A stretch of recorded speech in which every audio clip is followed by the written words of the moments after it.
Halo teman-teman semua, pada video pembelajaran kali ini, saya Novia Kristi Berupasaribu beserta kedua teman saya, Ezra Yulita Hasibuan dan Damia Ivana Novelin Bagariang, kami akan membahas mengenai salah satu dari materi kimia organik, yaitu reaksi radikal bebas. Sebelum kita membahas mengenai materi inti dari radikal bebas, teman-teman tahu tidak sih apa itu radikal bebas? Radikal bebas itu merupakan sekelompok atom yang memiliki elektron tidak berpasangan, di mana elektron yang tidak berpasangan ini akan menyebabkan radikal bebas bersifat tidak reaktif. Nah, contohnya seperti Cl dan Br. Nah, pada Cl dan Br ada satu elektron bebas yang tidak memiliki pasangan, di mana elektron bebas ini akan mencari atom atau molekul lain yang memiliki elektron untuk menstabilkan elektronnya. Jadi, pasangan elektron ini cenderung selalu mencari pasangan elektron lain agar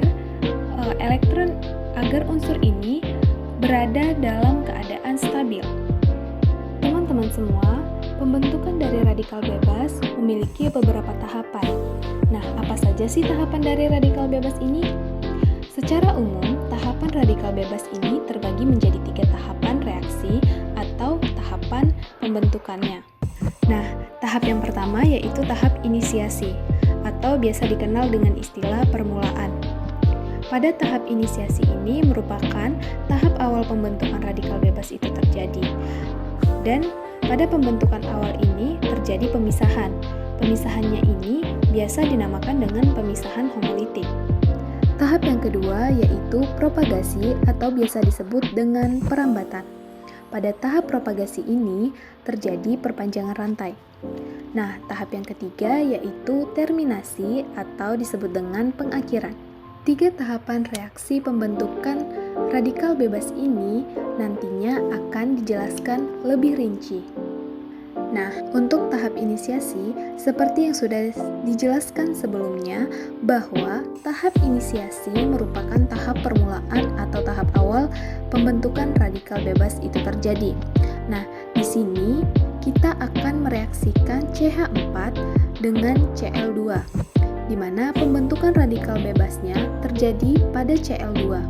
Dan seperti yang kita ketahui bahwa Cl2 ini merupakan Cl yang terikat dengan Cl, di mana pada tahap inisiasi ini dengan bantuan sinar UV maka ikatan antara Cl dengan Cl akan terputus sehingga terbentuklah 2 Cl radikal. Oke, selanjutnya kita masuk ke tahap propagasi. Kita tahu sebelumnya pada tahap inisiasi itu terbentuk 2 molekul radikal, atau tahap inisiasi ini merupakan tahap di mana radikal bebas terbentuk karena adanya pemisahan homolitik. Pemisahan homolitik yaitu pemisahan elektron antara molekul membentuk radikal bebas yang terjadi secara merata.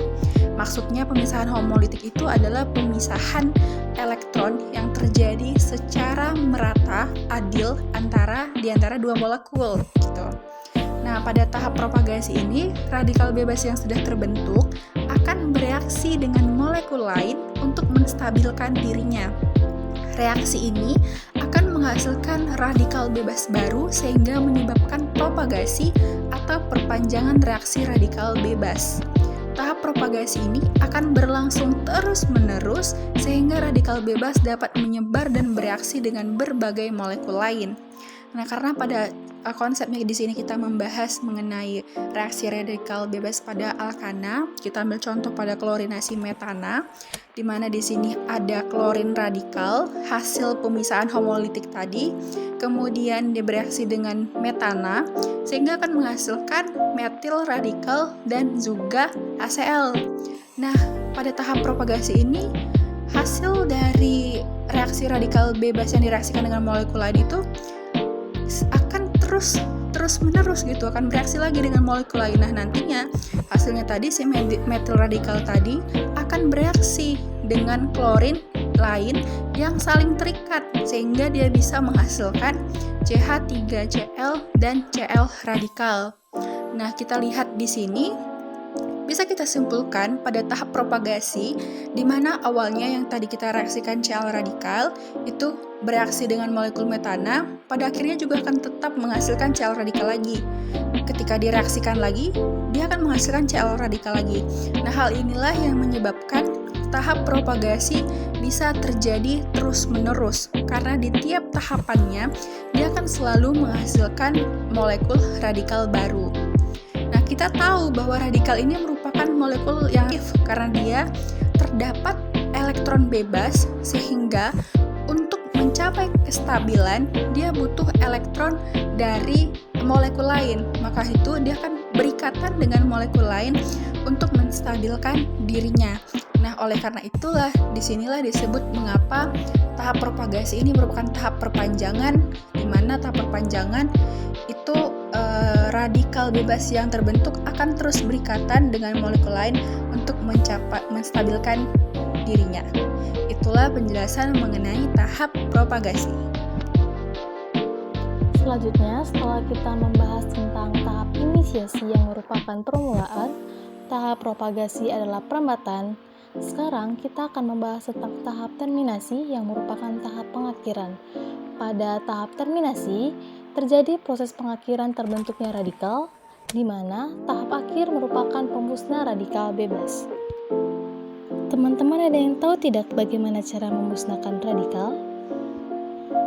Radikal dapat dimusnahkan dengan reaksi kopling atau reaksi penggabungan, yang mana menggabungkan dua buah radikal menjadi non-radikal. Teman-teman ada yang tahu tidak seperti apa tahap terminasi itu?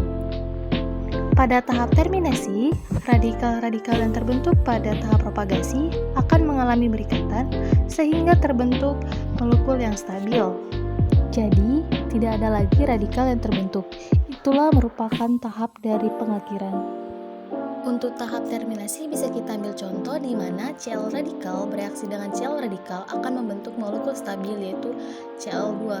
Lalu Cl radikal akan bereaksi dengan CH3 radikal membentuk molekul stabil CH3Cl. Dan selanjutnya CH3 radikal akan bereaksi dengan CH3 radikal membentuk molekul stabil yaitu C2H6. Nah, di sini Cl2, CH3Cl dan C2H6 itu mengalami reaksi kopling, yaitu mengalami reaksi pemberhentian di mana tidak ada radikal yang bereaksi lagi pada persamaan tersebut. Sekian materi kami mengenai reaksi radikal bebas tentang inisiasi, propagasi, dan terminasi. Semoga materi yang telah kami paparkan bermanfaat bagi kita semua.